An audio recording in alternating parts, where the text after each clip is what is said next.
बोलो ब्रह्मपुरी निवासी भगवान की जय। बोलो परम पूजनीय श्री संत ब्रह्मानंद महाराज की जय। बोलो कार्तिक भगवान की जय।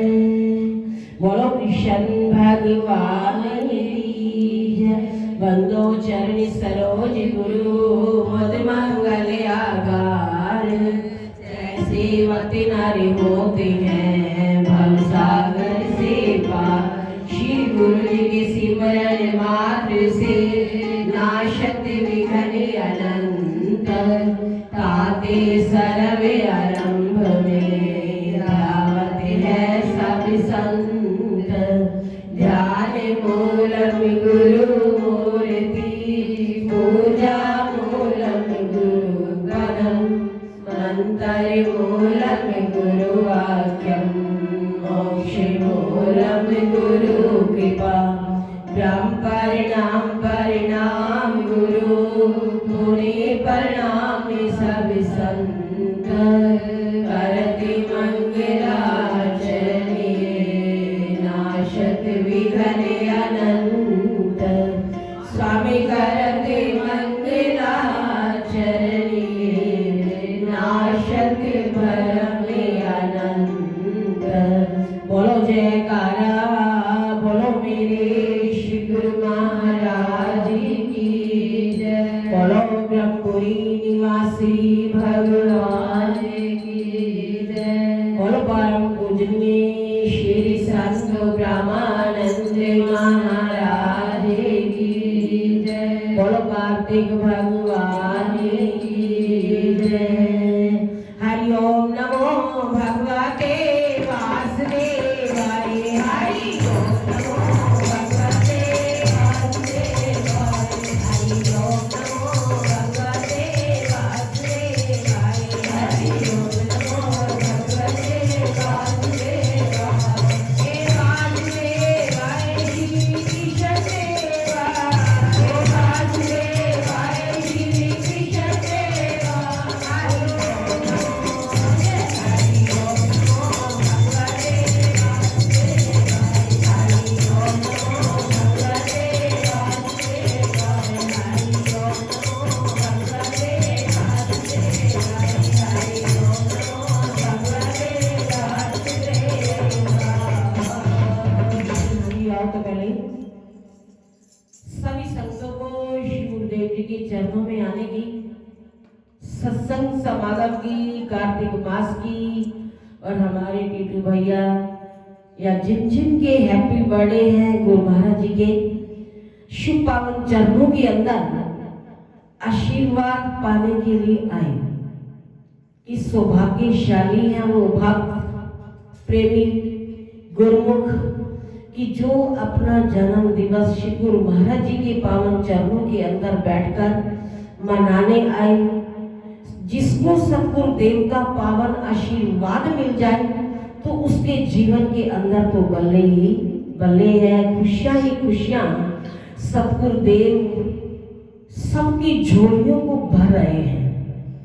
कि जितना समय जो घड़ियां गुरुदेव की यादों के अंदर बशर करेंगे तो हमारी एक एक घड़ी परवान होगी, सतगुरु देव के दरबार के अंदर लिखी जाएगी। कि जब सुबह ब्रह्म मुहूर्त का वक्त क्या होता है, 3 बजे उठना, 4 बजे, तो उस वक्त श्री गुरु महाराज जी अपने हाथों के द्वारा सबकी हाजिरों को लगाते हैं। कि कौन कौन सुबह जल्दी उठकर ध्यान में बैठता है, ध्यान को लगाता है। तो श्री गुरु महाराज जी के हाथों के अंदर क्या होता है, एक पेन और एक रजिस्टर। तो सबकी हाजिरों को लगाते हैं। तो हम ये ना सोचें कि हमारे को कौन देख रहा है, हमारी हाजिरी को कौन लगा रहा है। कि जिनकी हाजिरी श्री गुरु महाराज जी अपने कर कमलों के द्वारा स्वयं लगा रहे हो तो वो कितने किस्मत वाले हैं, सौभाग्यशाली है। तो हमारा एक एक कदम 100 यज्ञ के सामान्य होता है कि कार्तिक मास की कथा का 19वां अध्याय श्री नारद जी बोले कि हे राजा पृथु, कार्तिक मास के कृष्ण पक्ष की त्रयोदशी के शुक्ल पक्ष को द्वितीय दूज तथा दीपक जलाने से यमराज प्रसन्न होते हैं और अकाल मृत्यु आदि नहीं होती। कार्तिक कृष्ण चतुर्थी को नरक चतुर्दशी भी कहते हैं कि इस दिन तिल का तेल, अपामारक तथा दुर्वा आदि लगाकर स्नान करना चाहिए। स्नान के बाद दक्षिण की ओर मुख करके अपसव्य होकर जल में तिल मिलावे और 3 अंजलि से यमाए धर्म राजाए मृत्युई अंत गाय कालाए सर्वभूतशाय कि इन सब मंत्रों द्वारा यमराज का तर्पण करें। फिर सायंकाल ब्रह्मा, विष्णु, शिव तथा दुर्गा के मंदिरों तथा वृक्ष सभा, गौशाला, बगीचा, नदी, तालाब, कुआं, बावड़ी, गली, चौरास्ता कि इन सब पर अपना दीपक जलावे और रात्रि को श्री लक्ष्मी जी की आने की इंतजार करें, पूजा करें। यदि शस्त्र से किसी भी मृत्यु हुई हो तो उसके निमित्त भी चतुर्थी को दीप दान करें। इससे अक्षय पुण्य फल प्राप्त होता है। तत्पश्चात कन्या, ब्रह्मचारी तथा तपस्वियों को भोजन करावें तो इससे यमलोक ना जाकर शिवलोक की प्राप्ति होती है। तो इस प्रकार अमावस्या को भी स्नान आदि से निर्वृत्त होकर पितरों का पूजन व श्राद्ध करके भोजन करावें। फिर सायंकाल घर, तुलसी के समीप, देव स्थान, पर्वत, गौशाला में दीपक जलावें। तत्पश्चात लक्ष्मी जी की स्तुति करके उनको जगावें।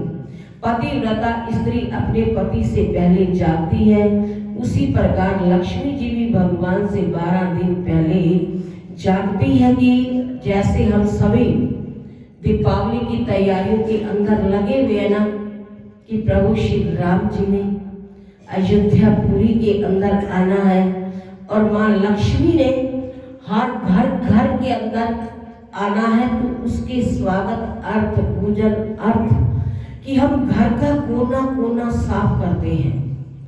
तो कितने दिनों से हम लगे हुए हैं, तो लक्ष्मी जी का पूजन करने के बाद स्वयं भोजन करें। घर को फूल माला आदि से सजाकर सारे घर में दीप माला करें। घर के सभी स्त्री पुरुष नवीन वस्त्र धारण करें और समस्त रात्रि नृत्य, गीता आदि करके हर्षोल्लास से व्यतीत करें। समस्त रात्रि दीपक जलना चाहिए।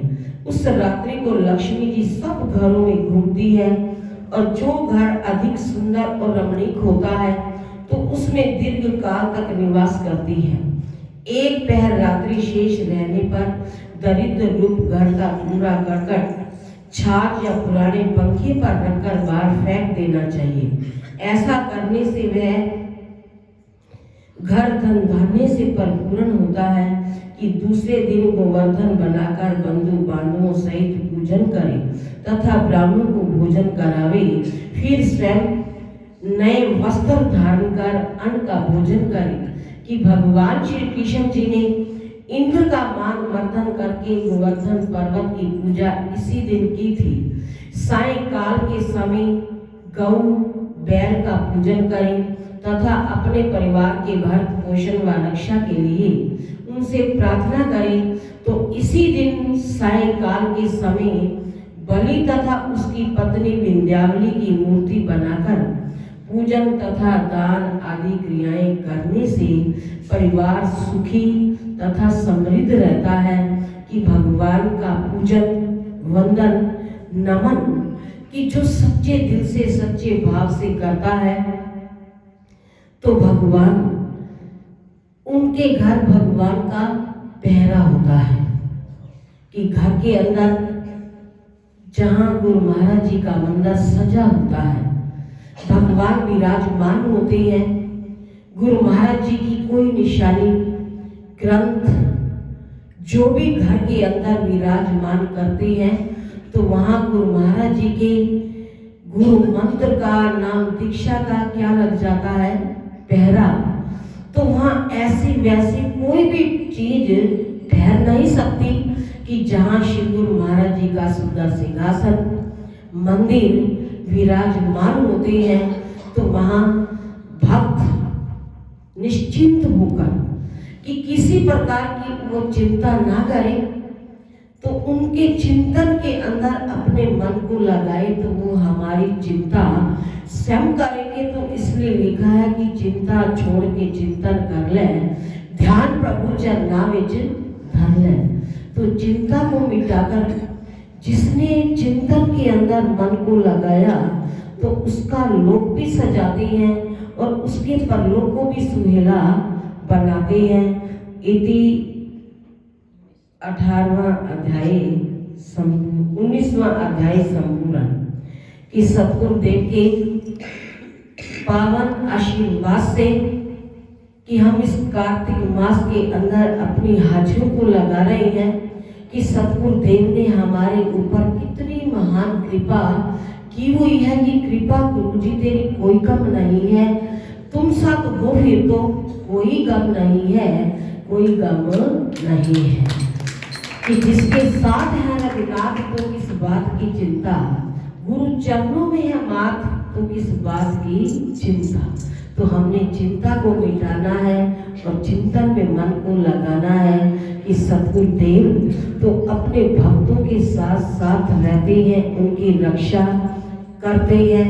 तो उनके चरणों में हम जितना नमन करें उतना कम है। बोलो श्री गुरु महाराज की जय, बोलो परम पूजनीय श्री संत ब्रह्मानंद महाराज की।